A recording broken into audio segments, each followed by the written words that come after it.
Sean Finnegan, and you are listening to Restitutio, a podcast that seeks to recover authentic Christianity and live it out today.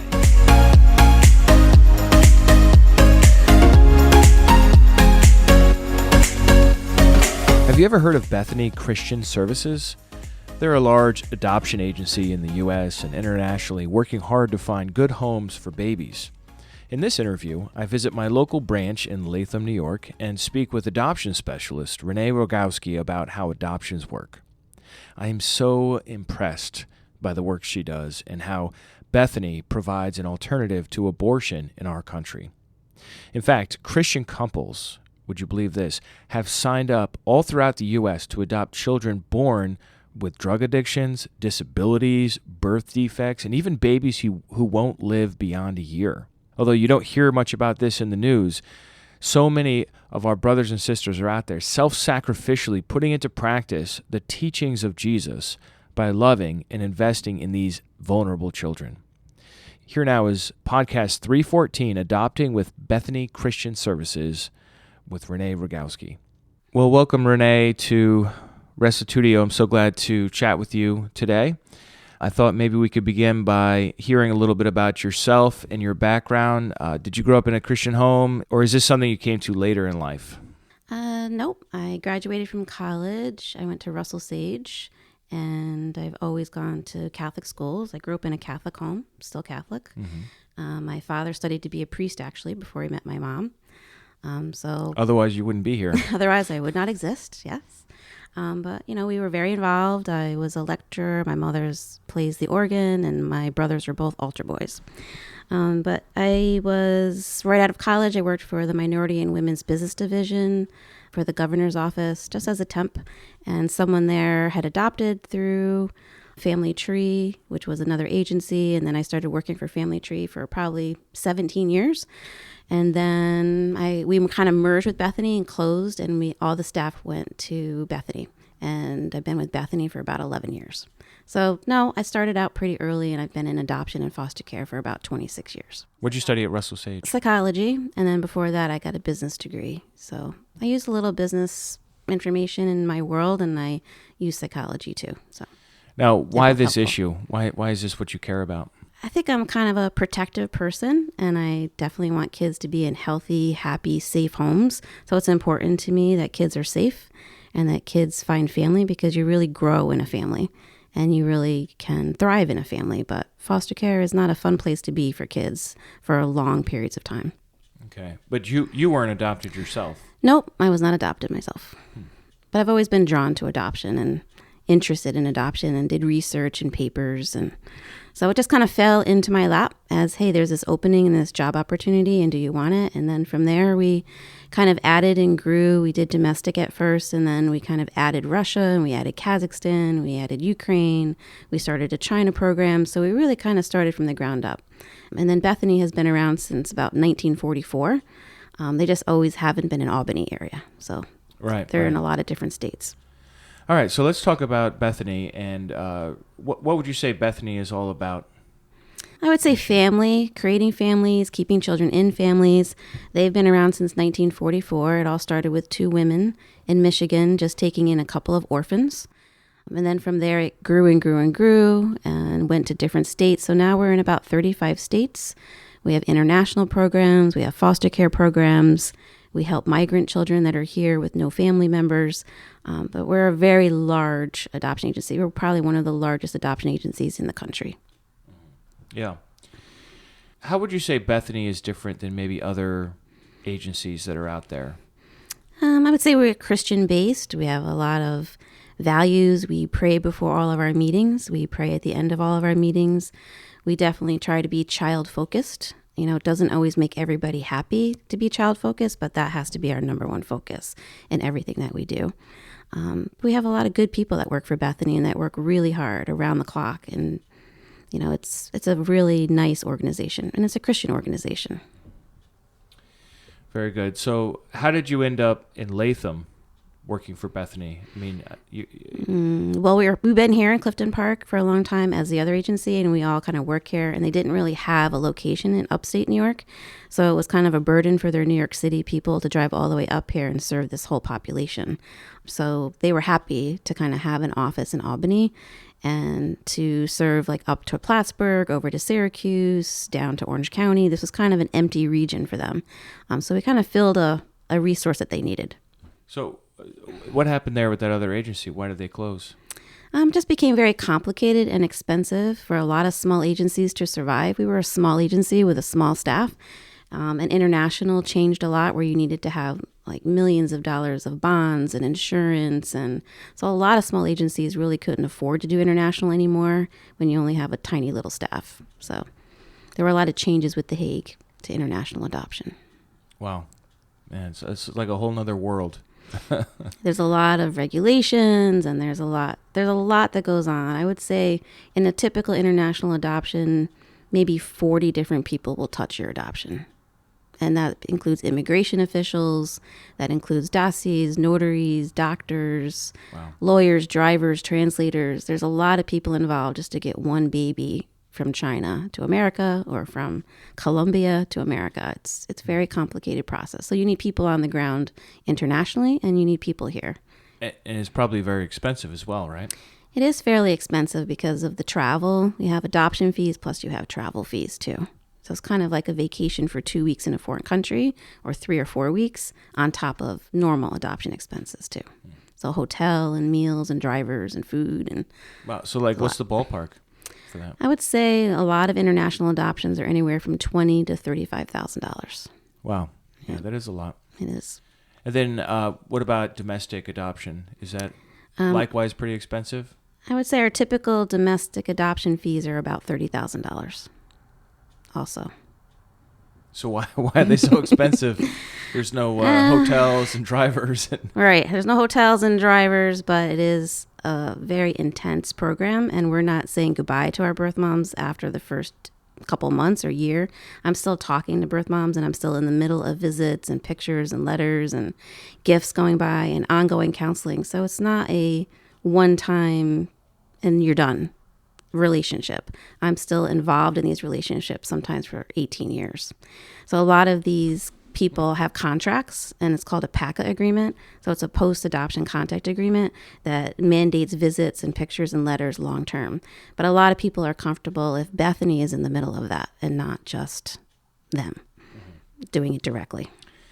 Well, could you share a couple of success stories about what you've seen in your years here at Bethany and then at the place before, either one? Sure. What have you seen? Well, Bethany stories, we placed a sibling group of 3 from the West Coast. That was a really important and complicated placement. These kids really wanted to stay together because ultimately they didn't really have a mom and a dad that were in their lives. Their grandparents were kind of struggling, so they really needed to stay together as a family. But it's complicated. The family that took them had no children, so they went from 0 to 3 instantaneously. And they needed a lot of support afterwards and post-placement. The kids are pretty traumatized. They have PTSD from their experiences in foster care and their bio home. But they're doing great. They have A's, they're on soccer teams, they have birthday parties.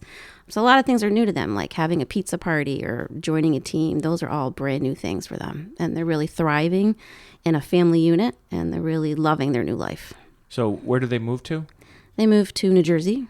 So from California to New Jersey? Nope, they're actually from Oregon. Oh, from Oregon to New Jersey. Yep. Okay. Mm-hmm. Wow. And that's a big culture shock too, the West Coast culture versus the East Coast culture. So they were definitely missing home for a while, but they adjusted, and they're all doing well. Yeah. Yeah. I mean, that's really a tough thing to get siblings to stay together, right? It's hard to find homes that have enough room for 3 kids or 4 kids. Yeah. It's a bedroom issue, and it's, do I have the time? Do I have the right car? Do I have to go buy a minivan? So yeah, it's challenging to find homes for large sibling groups. Mm-hmm. Yep. What else? Do you have another? Yep, we did have a little boy that was Down syndrome. with a heart defect that needed surgery, and I had to call a lot of different places, but we have a lot of branches, and we did find a home for him. So I really take pleasure in finding homes for special needs kids, kids that have cleft lip, cleft palate, kids that have a missing limb. You really have to have a dedicated family that's willing to go to multiple doctor's appointments and maybe multiple surgeries. That's not for everybody, but there are some really special people who have adopted our kids like that. Right. So these would be the kinds of kids that are most at risk for abortion. Possibly, yes. Yeah. Well, I'm not really asking that. I'm speaking more from experience. I mean, my wife and I have 4 kids, all boys. Oh, bless wow. our hearts. Great. And every pregnancy, they want to do all these tests, Mm-hmm. all these tests, and some of these tests are for the mother, some are for the baby. And I remember our first time going through it, they're like, "Oh, we want to do this test to see how the baby's doing or what's going on with the baby." And I'm like, "Okay, so let's say the test comes back positive. What do you do then?" They say, "Oh, then we do another test." And that's more invasive, where I think maybe one was testing the amniotic fluid, and the other one was taking some blood from the baby in utero. Wow. And I said, "Okay, let's say that comes back positive. What do you do then?" And then they basically, I don't remember how many times I went through it, but at the end, essentially they said, "We give the option to terminate." And I'm like, "Okay." So my wife and I are not interested in terminating. Right. If the baby's disabled, we don't want to kill the baby for that. We want to show extra compassion and love. If somebody's in need, mm-hmm. that doesn't make them disposable. And I know that this has got to be standard protocol, because with mm-hmm. every one of our 4 kids, which we had in 4 different locations, 4 different hospitals, wow. I've hit the whole capital region, Albany, Schenectady, Saratoga, mm-hmm. and then one we had in Rhode Island. So okay. So you got a sampling of what it's like. Yeah. Okay. And they're always asking these questions, which makes me think that, if that test comes back, "Oh, your baby has Down syndrome," or "Oh, your baby has this or has that," then that really does put the kid at risk for an abortion. Whereas what I understand about Bethany is that this agency is saying to parents, whatever condition your kid is in at birth, we will take that child. Yes. We will find a way to place that child in a loving mm-hmm. Christian home. Definitely, yes. We have families that only adopt Down syndrome children. They love them, they find them funny and happy and smiling and a pleasure, and they have specialists lined up, and they only adopt Down syndrome children. And when you search all over the country and you're making all these phone calls, you realize there's groups of people that only want a deaf child. They only want a blind child. That's their specialty. That's their niche. That's where they're comfortable. Maybe dad is deaf and he's fluent in American Sign Language. Maybe mom is blind and she has everything the child would ever need and every specialist lined up. So that comfort level is important. And even a child who needs hospice care and who is dying, we have still found homes for children that aren't going to make it for the first year of life. So there's some wonderful people that we've come across. Yeah, what I find so amazing about this organization and this sort of like Christian practice is that it's so unknown. You don't, I mean, in the debates that, in politics and all the chaos of our social issues that people get into, you don't hear about this heroic Christian position. "Oh, well, we'll take the baby." Yeah. There's another option out there. Yeah. It's not even mentioned. Yeah. Well, Bethany is also very well known in Michigan and the Midwest because they've been there for so many decades. They're not as well known, honestly, in New York, maybe, as they are in the Midwest. So pretty much anyone who lives in Michigan, Ohio, Indiana, they've heard of Bethany their whole lives because they have such a presence there. Oh, okay. And there's maybe 17 offices just in Michigan. So they're very well known in other parts of the country, but I think a little less known, unfortunately, in New York. Okay. Yeah, I mean, I'm just speaking as an upstate New Yorker. Yeah, sure. All right. Do you have another story you'd like to share, or should we move on? I did have a family that adopted from China about 3 times. and they're doing great. Like, they have one child that has a missing limb. And we talked a lot about how's that going to look and how's that going to go in school and the bullying. And unfortunately, she's been home now for a couple of years, and she's now experiencing some of the bullying because the kids aren't little anymore. They're not in kindergarten anymore, and they are getting a little more mean. So that's becoming issues too. Like, how do we help people through adoption and complicated issues down the road? It's not just thinking about getting the baby home or getting the child out of foster care. It's not about that one event and that one day. It's about the long term. And let's think about transracial adoption. Let's think about medical issues and how are you going to plan out your life so that this child is well supported and your community is welcoming. So it's a bigger issue than just that one day of being adopted. Yeah, you mentioned this a couple of times. I mean, I'm struggling to really understand or grasp the extent of this. So you don't really look at yourself as just an adoption specialist. No. It's almost like you look at yourself as a child nurturer or consultant, maybe, for the long haul. For the 18 years. Yes, for the long haul. It just seems like such a huge thing. It is. I get a lot of phone calls at 10 o'clock at night, on weekends. You know, kids go into crisis at all different times, and babies are born at all different times. So it's not a 9-to-5 kind of a job. You know, kids have problems, kids have issues, parents get upset and they don't know what to do, and they have my direct cell phone and they call me. And they've been adopted for years, but they still keep in touch and they call. Or they'll ask, do you know of a good support group? Do you know of a good therapist? My child is struggling. My child's getting bullied. Bethany's never going to hang up the phone and say, I can't talk to you anymore because you're technically not my client anymore. That's not the way that we do things at all. I want to make sure these kids are doing good for a long, long time.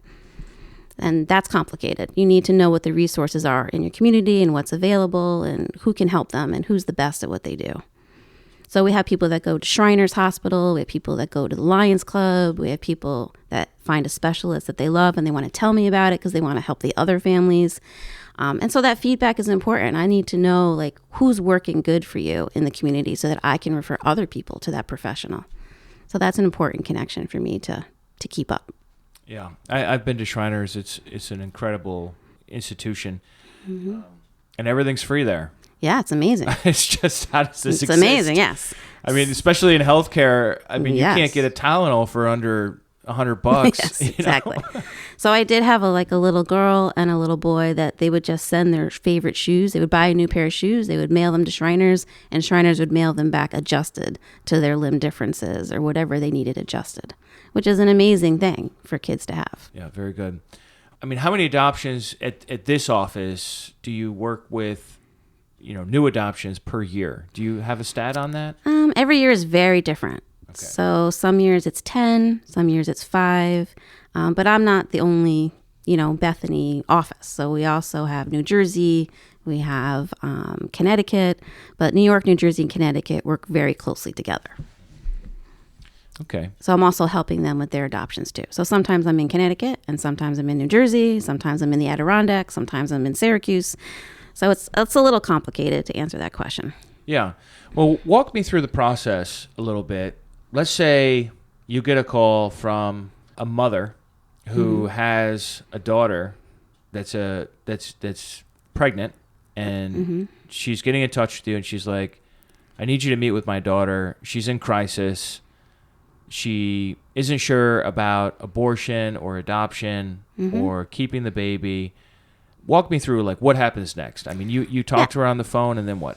Well, so that happened this week. Where Very good. Where I had a birth mom with a 2-week-old baby, and I had about 20 minutes to get all my paperwork together and some profile books and run out the door. And I just went to her house, and I met with her and a couple caseworkers, her aunt, her mom, and they're kind of in crisis, not knowing what to do. And so we fill out some paperwork. I get some background information. I have to get some health information. I have to find out, what does the birth father feel about this situation? Is he around? Is he involved? Is he cooperative? Is he not? And then after that, we kind of look at profile books of different families and say, get a feel for, what are you looking for? Are you looking for a childless couple? Are you looking for someone with a big family?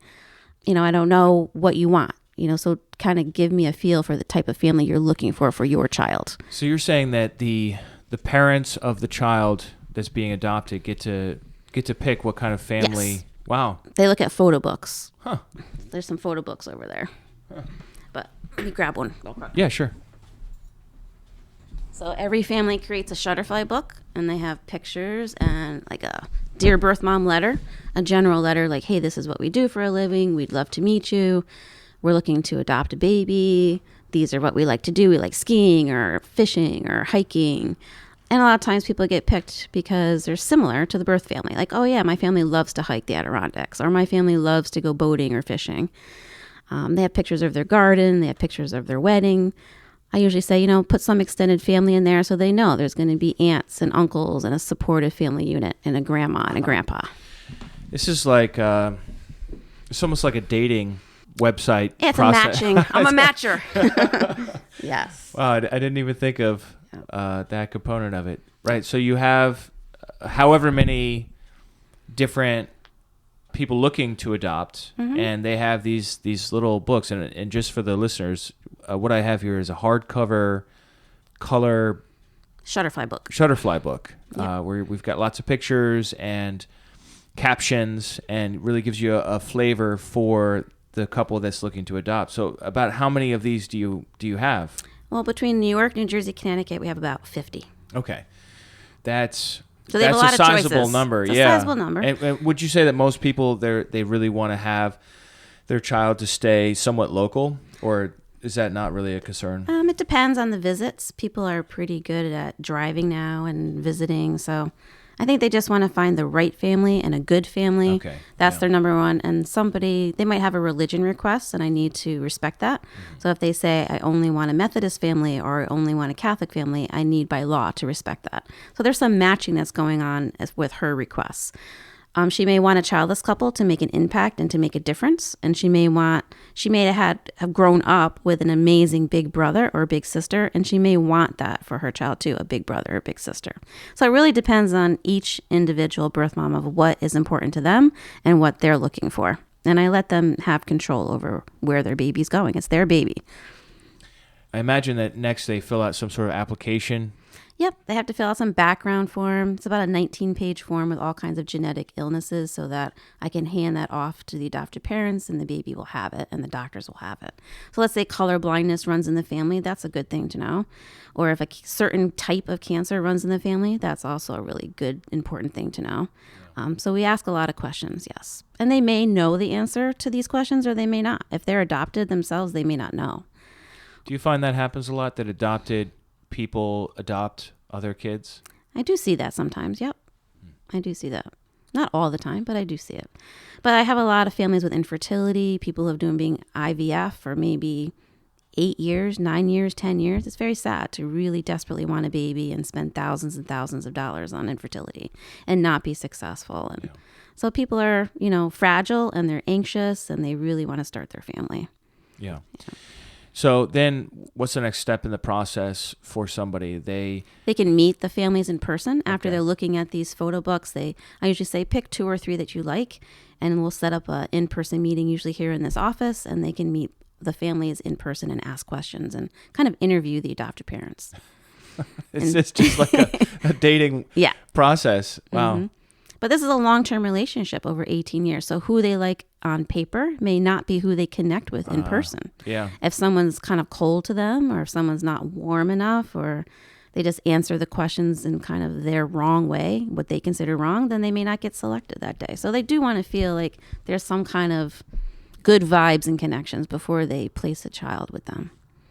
As a pastor, I work with people a lot, obviously, and these scenarios seem like they might present some serious difficulties from time to time. Yeah, definitely. People get emotional, and I have a lot of birth moms that cry in these meetings because it makes it more real that they're pregnant, but this baby is not going to be in their home.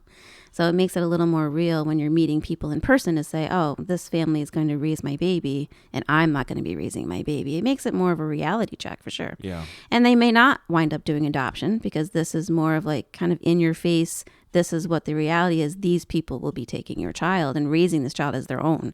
Did you have people bail at that point? Yeah, some people do bail at that point, and that's okay. I never make any promises to my adoptive parents or my birth parents that you have to do anything. There's no legal binding agreement that you can sign while you're pregnant. This is all something that is an option. It's a backup plan, but it's not a guarantee.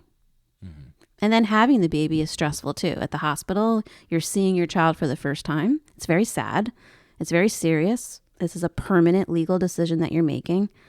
Your hormones are raging. So it's not an easy time to make this lifelong choice for your child. Right. And it's sad. There's a lot of grief. Are the adoptive parents usually there at the hospital? Sometimes. That's totally up to the birth mom. She can have them wait at home. She can have them in the delivery room. She can have them in the waiting room. That totally is, I leave that up to the birth mom to decide. Every personality is different. Some birth moms are really shy, and some birth moms are more outgoing. Like every personality wants something a little different. So I just had an adoptive mom go into the C-section with the birth mom. She invited the adoptive mom in, and you can only have one person. But she said, this is a really important day, and I want you to experience this. This is your child being born, really, that you're going to raise, and I don't want you to miss it. She was very kind and very generous. Are most of them open adoptions, or do you have closed ones too? We have both, but I would say most of them have openness. Most of them involve visits long-term for 18 years. Right, and that's pictures where and definitely letters. You come in because you're the kind of the mediator. Yeah. Sometimes now they're more comfortable if they have a good relationship and they get along really well. They'll just exchange phone numbers and cell phone numbers, and they can arrange their own visits. But a lot of times, if it involves my office or they want me to help them, then I'm involved. Okay, very good. Let's go back to the person who is in crisis and they're trying to decide between abortion, adoption, and keeping the child. Are you authorized to speak into that situation? Is there some sort of legal issue there, or are you free to speak your mind, or what can you do there? I could speak my mind, certainly, but I think I definitely lean towards life. And hey, there's all these people out here who would love to adopt your baby. I want you to think really carefully about your decision because you might have some serious regrets long term. So think really carefully about abortion because it may seem like an easy choice and an easy decision, but honestly, I have girls that tell me all the time that they're haunted by it and that they wish they didn't do it or they're still thinking about it long term, many, many years later. So I can certainly feel free to talk on it, but I'm not an expert on abortion. That's not my department, really. I'm no expert on that. Right. But you are the alternative. I am the alternative. I'm the backup plan. Yes. Yes. And parenting too. Like my job is also to say, hey, if you want to parent, I'll connect you with Birthright or the Alight Center, people who can help you with diapers and food and formula and baby clothes for free. You might have to attend classes and parenting classes, but there are pregnancy crisis centers in our area, and I will find one in your area to help you if that's what you want to do, if you want to parent. There are people that can help you. And I have to talk a little bit, have to be a little knowledgeable about WIC and Medicaid and services, that they might qualify for too, and help them walk through those processes. It's complicated. It is. It's complicated, yeah. And it's a lot of paperwork. You have to have a birth certificate, first of all. Sometimes they don't even have identification. But that's one of the number one things when you're applying for any kind of assistance is you need identification. So I've ordered birth certificates for girls before and brought them to DSS and sat in the waiting room with them. But it's important. That's money and help that they really desperately need and their kids really need. And sometimes they just don't know how to do it. It seems too complicated. Oh, yeah. And they give up. I totally get that. I mean, Yeah. that sort of thing is complicated, especially if you haven't had any experience with the government. Yeah. And with these kinds of forms, and maybe you don't even know about what's available, then navigating it is, it really takes an education to even know where to go, what to do, and Right. just to get into that whole world. And you could provide that for them. Yes, I 'cause can you're walk them through that, and I have the forms in my office a lot of the times too. Okay. Even easier. Yeah. But it's hard and it's complicated, and sometimes if you check the wrong box or you say the wrong thing, you get denied. And then you have to appeal or you have to fix your forms, and you don't know that you're filling things out in the wrong way because there's not a lot of guidance. Right. So people just do the best they can, but sometimes they get into complicated mixes with Medicaid or Medicare or SSI because they don't know any better, and they're filling things out the wrong way, which is hurting them for months at a time with no income.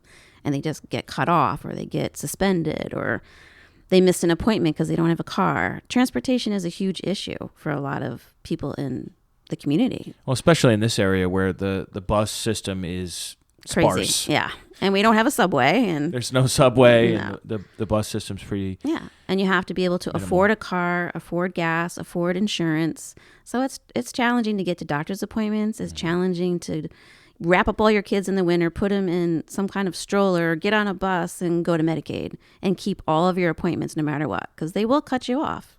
If you Yeah. miss an appointment, you're done. Like, they're happy to stop services. So it's hard. It's not easy to be a single mom. It's not easy to have little children and no car, no transportation. It's very challenging. Do you find that a lot of the folks you deal with are lower income? Some are and some are not. Yeah. Yeah. Yeah. Some are living in really big houses with a nice, big, supportive family, but they're just not ready to be a mother. They might be in the middle of college, or they might be in the middle of a new career. They're just not ready. So it's not all lower income. Sometimes it is, but sometimes it's not. And are they usually younger ladies, or do you also deal with women in their 30s sometimes too? Yeah. Or I've had 40-year-old birth mothers. I've had 30 birth moms. I've had 20-year-old birth moms. I've had 14-year-old birth moms. So it totally ranges. okay, Yeah. yeah, that's interesting. Because I imagine that those are very different scenarios. Yes. Dealing with a 40-year-old mature woman is very different than dealing with a 14-year-old who won't talk to you. Yeah. Yes. Well, let's talk about your current needs. What can people do to help as far as you locally here, and then Bethany at large, because there are people that will listen to this in lots of other places too. So. Okay. Spreading the word that Bethany exists is a really big help. You know, not everybody knows what we do, or that we're local in Albany. Not everybody knows what states we're in. But honestly, financial help is probably the number one helper. Yeah. Like I said before, I needed diapers, and your church was kind enough to drop off diapers for one specific client that we need. But my needs are always changing. But I would say financial is probably the best way to help us. And what does that money go towards? I mean, if you're charging, in a sense, $30,000 to adopt a child, presumably that covers the cost, right? Presumably, but it really doesn't. I'm just trying to wrap my mind around, why is it so expensive in this I country? know. I mean, is it all legal fees, or what is the driving force Some of here? it is medical bills, legal fees, staffing, insurance, licensing. So it's a lot. There's a lot that goes to it. And like I said, it's long-term commitments and relationships. We have to maintain these records for 100 years. We can't just shred them after 7 like a medical office. So there's a lot of responsibility that comes with every adoption. And you have to keep paper records? Yep. It's a lot of paper. Yes. So there's a lot to it. And like I said, the relationship is not over after a year. It goes on and on for a long time. Yeah. And we're involved for a long time. Talk to me about how Bethany's finances work. If somebody contributes, where does that money go? What does it go towards? Well, there's legal bills. Like in New York State, we have an attorney for the birth mom, an attorney for the adopted parents, an attorney for the agency, and an attorney for the child.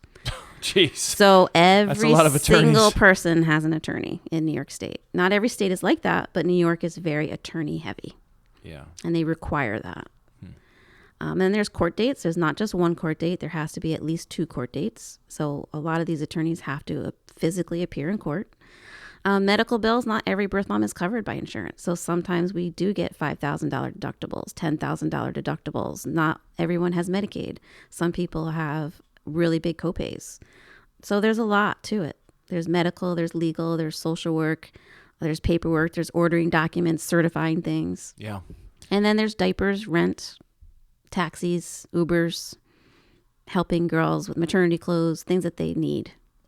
Lost wages. So how does that work? I mean, if somebody has adopted a child, then in that case, are you financially committed to them? Or are you talking about while they're pregnant, you're trying to help them while they're financially? pregnant, we're allowed to do certain things in New York. So we're allowed to help with maternity clothes and rent and food if they need it. Is that pretty much 100% like you are able always to find that money that they need? Or is there sometimes where you're like, well, I can only help a little bit with this need? Or how does that work? Or you just decide that on a case-by-case basis? Yeah, case-by-case basis. Yeah, definitely case-by-case basis. Some girls don't need rent. If they live with mom and dad and they don't pay any rent, then I really can't legally pay them rent. Right. So they have to have the need. They have to be paying rent, and I would not give them the money. I would give it to like the landlord or something to make sure the money got there. Oh, I see. Yeah. And they may have their power shut off. They may need heat in the middle of winter. And I've paid, Niagara Mohawk bills and National Grid bills for the last 3 months so that the heat can go on, so that the other kids in the home can have heat.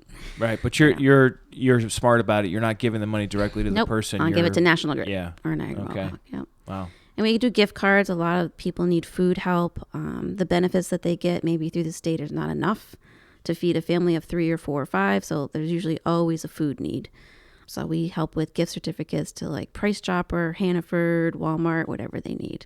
Mm-hmm. Wow. Yeah. It's really like a ministry. It is. It's not, it doesn't feel like an institution. It feels more like a ministry. Yeah. I think it is. So how many years have you all been doing adoption services? Probably about 26 total. 26? And 11 with Bethany. Looking back on it, are you happy that you went in this direction? Or yes. Are you like totally miserable? Nope. Wait, I don't think you can answer that. I love my job. I do love my job. Yeah. At the end of the day, I feel like I accomplished something. So yeah, I love my job. Yeah. It's hard. It's not an easy job, but I love my job. It's got to be very emotional. And you probably see abuse too. Where there's we definitely see, unfortunately, domestic violence and reasons why the birth mom is not with the birth father anymore. Why is she alone?